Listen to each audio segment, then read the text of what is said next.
श्री राधे राधे। आप सभी का स्वागत है अपने यूट्यूब चैनल में। आज का उपाय बहुत ही बड़ा महा उपाय, तो आप सभी लोग जरूर से करिएगा। कैसे करना है ये सारे कुछ मैं इस वीडियो के अंदर मैं बताऊंगा, तो आप सभी लोग ध्यान से और ज़रूर से करिएगा। तो ये जो उपाय है ये आप सभी को आज के दिन ही करना है, ठीक है। 2 जून के उपाय, सोमवार अष्टमी के महा उपाय, तो आप सभी लोग जरूर से करिएगा। कैसे करना है ये सारे कुछ मैं बताऊंगा।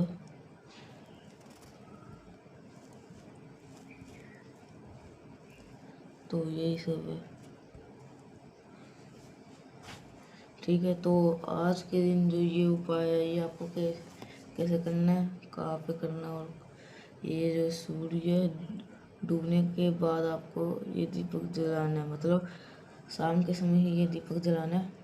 जब सूर्यास्त हो तब, सूर्यास्त हो तब तो आप लोग दीपक को जलाना है। सूर्यास्त होने के बाद, मतलब जब सूर्य दिखने नहीं लगे, लाली नहीं हो, तब आपको ये दीपक लगा देना है, ठीक है। तो आप सभी को ये उपाय समझ में आया होगा। तो आगे बात करते हैं कि ये जो दीपक है ये आपको शिव और पार्वती के नाम के दीपक लगाने हैं। ये भी बताऊंगा, मिट्टी का लगाए या आटे का, या कौन सी बत्ती लगाए और क्या डाले, तेल या घी, तो ये सब कुछ मैं बताऊंगा। तो आप लोग ध्यान से सुनते रहिएगा खाली बस। और ये आपके परिवार की इसके जो बेनिफिट है ये बस थोड़ा एक ही बेनिफिट है, तो आप लोग कर सकते हैं। 4 उपाय बताऊंगा, चारों में से आप कोई सा भी एक उपाय आप लोग जरूर से कर सकते हैं, ठीक है। तो जरूर से करिएगा। तो कैसे करना है ये सारे कुछ मैं इस वीडियो के अंदर मैं बताऊंगा, तो जरूर से ध्यान से करिएगा, ठीक है। तो ये जो उपाय है इसके जो बेनिफिट है इस उपाय के, आपके परिवार है उसमें हमेशा तकलीफ रहता है, मतलब कोई भी अच्छा काम नहीं होता, तो उसके खुशी के लिए आप उपाय कर सकते हो, ठीक है। तो कोई दिक्कत नहीं है, तो आप लोग ये उपाय जरूर से कर सकते हो, तो करिएगा। तो अब आगे बात कर लेते हैं। ये जो उपाय है इसके अंदर जो आपको शिव और पार्वती के नाम पे दीपक लगाने कहाँ पर है, तो ये इस उपाय के अंदर ही बात करेंगे। तो आप लोग जरूर से खाली मैं कह रहा हूँ कि ध्यान से सुन लीजिएगा, ठीक है। ध्यान से सुनिएगा तो आपको सारे कुछ समझ में आ जाएगा, ठीक है। तो अब आगे बात कर लेते हैं कि ये सब कुछ तो समझ में आ गया। तो अब आगे जो बात करते हैं कि ये सब कुछ तो हमें समझ में आ गया। तो आगे जो ये है कि ये जो उपाय है ये आपको शिव और पार्वती के नाम का ही दीपक लगाना है, क्योंकि आज है सोमवार और तो इस दिन अष्टमी भी पड़ा है। ये बहुत दुर्लभ से योग है, तो इसलिए आप सभी लोग जरूर से ये जो उपाय है करना है, तो ठीक है। तो 4 उपाय, चारों में सब कोई सभी उपाय कर सकते हो। इसका टाइमिंग मैं बता दी हूँ, सूर्य अस्त डूबने के बाद तब आप ये उपाय कर सकते हो, जब लाली दिखने ना लगे, ठीक है। अगर सूर्य जब बहुत नीचे जा चुका हो तब आपको दीपक लगाना है। जब सूर्य दिखाई ना दे तब आपको ये दीपक लगा देना है, ठीक है। तो इस चीज़ के लिए आप ये दीपक लगा सकते हो। और दूसरा है कि आप सब लोग जरूर से ये जो चारों में से कोई सा भी उपाय आप सब लोग कर सकते हो, कोई दिक्कत नहीं है।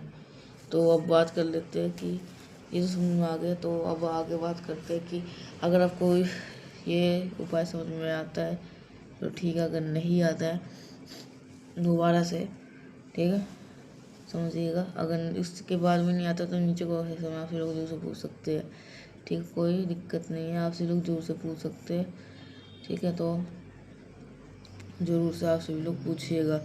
तो अब इतना सबको समझ में आ गया। तो अब बात करेंगे हम अपने पहले उपाय की, कैसे करना है, कहाँ पे करना है, ठीक है। तो अगर उससे पहले अगर आपको ये वीडियो अच्छी लगी होगी तो लाइक करिएगा। अगर कुछ समझ में नहीं आया तो नीचे कमेंट सेक्शन में आप लोग जरूर से पूछ सकते हैं। मैं दोबारा कह रहा हूँ, क्योंकि कुछ लोग है ना वीडियो स्किप करके देखते हैं, समझ में नहीं आता ये उपाय, तो इसलिए वीडियो स्किप करके ना देखें, नहीं तो आपको कुछ समझ में नहीं आएगा। ठीक है, अगर मेरी आवाज़ पहली बार सुना चैनल को जरूर सब्सक्राइब करिएगा। तो अब बात कर लेते अपने पहले उपाय की, कैसे करना है, कहाँ पे करना है। ठीक है, तो जरूर से ध्यान से सुनिएगा। तो ये जो उपाय है आप सभी को आज के दिन ही करना है। सोमवार का बहुत प्यार से पावन सा दिन है।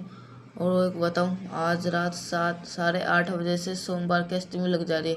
तो आप सभी लोग को बहुत ही पावन सा मौका है। आज जैसे ही सूर्य देवता डूबते हैं उसी के बाद में अगर आप अपने घर में सिर्फ पार्वती का दीपक लगाते हो तब तो आपके घर में सुख शांति समृद्धि का वास हमेशा बना रहेगा। इसी की बात हम करने वाले, बहुत ही स्पेशल सा, बहुत ही छोटा सा वीडियो है, बहुत ही ध्यान से सुनिएगा। ठीक है, देखो इस आपको क्या लेना है, आपको दीपक लेना। ठीक है, अब बारी आती है कि हमें दीपक लगाना, एक दीपक लगाना या 2 दीपक। नियम ये कहता है हमें एक ही दीपक लगाना है। ठीक है, और वो दोनों एक दीपक लगाओगे वो भोले शंकर के नाम का भी होगा, माता सती के नाम का भी होगा। दोनों नियम हमें बस एक ही दीपक में फॉलो करने हैं। चलो समझने की कोशिश करते हैं। सबसे पहला काम आपको करना है, जो दीपक आप इस्तेमाल करोगे वो दीपक मिट्टी का दिया होना चाहिए, इस चीज़ का ध्यान रखिएगा। फिर मिट्टी के दीपक में आज कौन सा तिथि है बताओ? आज है सोमवार का तिथि, यानी कि विशेष तिथि। और विशेष तिथि पे क्या डालते हैं? घी डालते हैं, तो बता चुका हूँ। तो अगर आपको घी डाल देना, बाली आ जाती है, गोल बत्ती लगेगी या लंबी बत्ती, तो आप सभी लोग को इस दीपक के अंदर गोल बत्ती का दीपक आपको लगाना है। कौन सा दीपक लगाओगे? गोल बत्ती का। अब सब कुछ सारा दीपक रेडी है, सारे कुछ रेडी है। बारी ये आती कि हम इस दीपक को लगाएंगे कहाँ पे। आपको लोगों को आपके घर में भोले शंकर की कोई ना कोई फोटो, मूर्ति, प्रतिमा जरूर होगी। ठीक है, क्या करना है, भोले शंकर के शिवलिंग के पास में जो दीपक आपको मैंने बताया है उस दीपक को लेकर के जाना और जो चुपचाप रख देना। कौन सी बत्ती लगा रहे हो? गोल बत्ती। हाँ, मैंने आपको बताया है कि ये दीपक भोले शंकर के का भी होगा और माता सती का भी होगा। तो गोल बत्ती हमें लगा देनी, इसका मतलब ये दीपक बन गया भोले शंकर का। अब इसके अंदर से माता सती का नाम कहाँ पे आया? देखो, अगर आपके पास में घर पे बेलपत्र है, तो मेरे बातों को ध्यान से सुनेगा। अगर आपके पास में घर पे बेलपत्र है तो दीपक के नीचे आपको बेलपत्र रख देना है। और इस बेलपत्र के ऊपर अगर आप दीपक लगा देते हो तो भोले शंकर का भी होगा और माता सती का भी होगा। लेकिन बहुत सारे लोग कहेंगे हमारे घर में बेलपत्र नहीं, हम रखे हुए हैं एडवांस में, हम तो लेना ही भूल जाते हैं।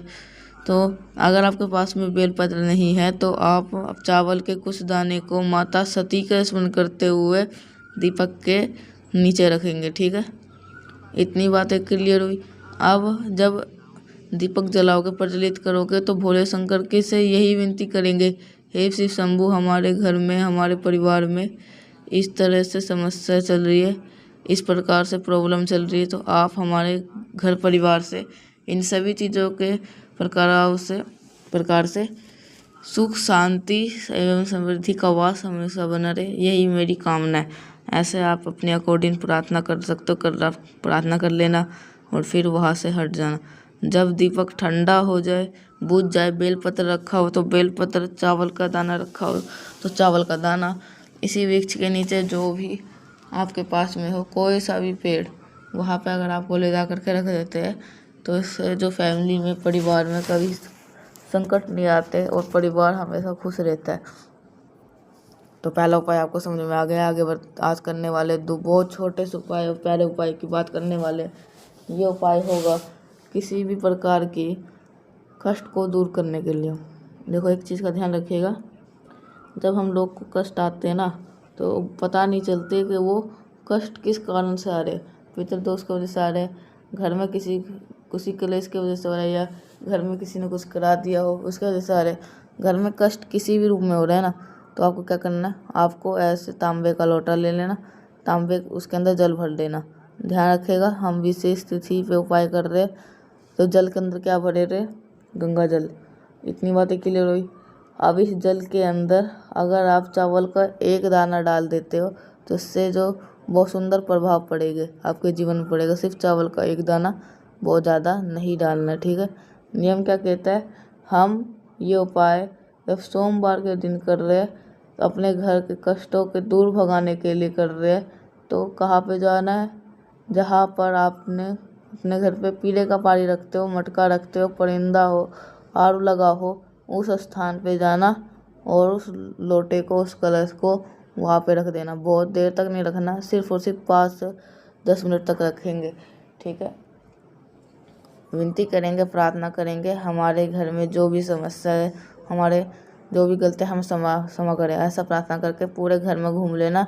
और आपके घर के अंदर जो महादेव का शिवलिंग होना ही होना चाहिए, ठीक है, ध्यान रखिएगा। और आपके घर के अंदर जो महादेव का शिवलिंग है उन्हीं के ऊपर उस एक लोटे जल को मात्र समर्पित कर देने से दिखा देते हो, तो इससे आपके घर परिवार में जो भी कष्ट होगा वो कष्ट खत्म होगा।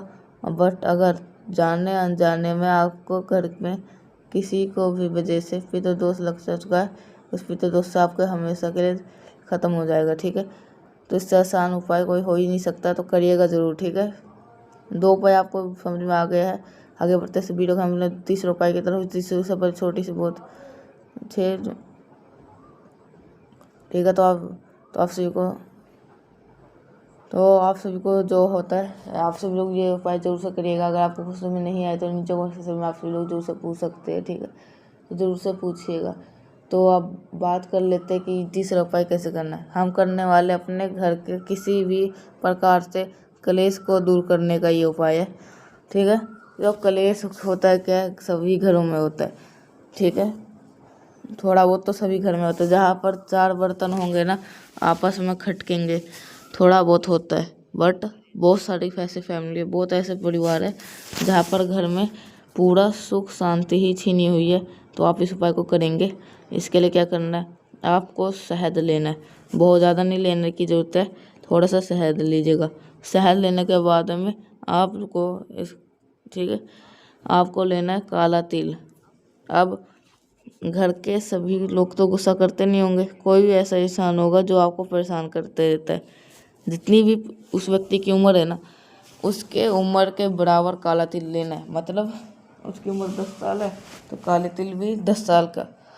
अगर 37 साल है तो काला तिल 37 लो, जितना उम्र उतने काले तिल लेना, ठीक है। फिर क्या करना है, तांबे के लोटे के अंदर जल भरना और पहुंच जाना महादेव के शिवलिंग के पास में। सबसे पहले शहद का लेपन करेंगे। शहद का लेपन करने के बाद में जो काला तिल मैंने आपको बताया, उस व्यक्ति का नाम और गोत्र बोल करके चढ़ा देना। जो व्यक्ति आपके घर में लड़ाई झगड़े करता है, लेकिन जब जल चढ़ाओगे महादेव का शिवलिंग के ऊपर, तो आपको हाटकेश्वर महादेव का स्मरण करना है, ठीक है। लड़ाई झगड़े के लिए हाटकेश्वर महादेव का सबसे पवित्र नाम माना गया, तो जल चढ़ा देना, ठीक है। और यह 3 उपाय की बातें कर दिया। सबसे आखिरी उपाय की बात करने वाले जो आप सभी को करना है, मात्र और मात्र चावल के दाने के साथ में। ये उपाय आप अपनी इच्छा की पूर्ति के लिए कर सकते हो, लेकिन उससे पहले करीब सबसे करीब वीडियो को लाइक, जितने भी आवाज़ पहली बार सुन रहे चैनल को जरूर करिएगा सब्सक्राइब, ठीक है। चावल के 3 दाने लेना जो कहीं से खंडित ना हो, टूटे हुए ना हो। ये बहुत ही प्यारी बेलपत्र ले लेना। चावल के 3 दाने को बेलपत्र के बड़े वाले पत्ते के ऊपर रख देना और फिर महादेव की शिवलिंग के ऊपर उस एक बेलपत्र को, कुछ भी नहीं करना है आपको, ना जल ना कुछ, चुपचाप पूरा जो बेलपत्र होगा कुंदकेश्वर महादेव के नाम से जो भी व्यक्ति अगर ये समर्पित कर देता है शाम के टाइम पे प्रदोष काल में, तो वर्षों पुरानी जो मनोकामना पूरी हो जाएगी, ठीक है। तो आप सभी लोग ये उपाय जरूर से कर सकते हैं, ठीक है। तो चौथा उपाय भी मैंने बता दिया, आप सभी लोग जरूर से कर सकते हैं। अगर सारे के सारे उपाय आपको समझ में आ गया तो नीचे सेक्शन में आप सभी लोग हर हर महादेव जरूर लिखे। अगर नहीं आया तो नीचे को सेक्शन में आप सभी लोग जरूर से पूछ सकते हैं, ठीक है। तो मैंने 4 के 4 उपाय बता दिया। अगर उसमें से कोई सा भी आपको मतलब कोई सा भी आपको उसमें से समझ में नहीं आता है, तो आप एक ही उपाय कर सकते हैं। चारों में से एक ही उपाय कर सकते हैं, ठीक है। तो आप जरूर से कर सकते हैं। तो आप सभी लोग अच्छी तरह जरूर से करिएगा। तो अब आगे अगर आपको ये सब वीडियो अच्छी लगी हो तो लाइक करिएगा। अगर कुछ भी नहीं आया तो मैं दोबारा कह रहा हूँ आप सभी से, क्योंकि वीडियो को स्किप करके कुछ लोग देखते हैं, इसलिए मैं कह रहा हूँ। और कुछ लोग नहीं आते तो उनको अगर समझ में नहीं आए तो नीचे सेक्शन में आप सभी लोग जरूर से पूछ सकते हैं, ठीक है।